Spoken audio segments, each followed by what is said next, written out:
45 controlli in B&B e affittacamere tra Venezia e Mestre, 37 casi di irregolarità riscontrati e sanzioni per 120.000 euro.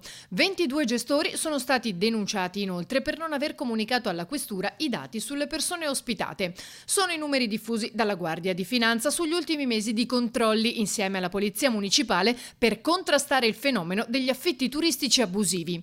Notevole il dato sui profitti non dichiarati calcolato a partire dal 2017. Quelli scoperti ammontano a oltre 1,5 milioni di euro, l'IVA evasa a 290.000 euro, l'imposta di soggiorno non versata a oltre 10.000. Le irregolarità riguardano anche impiego di personale in nero.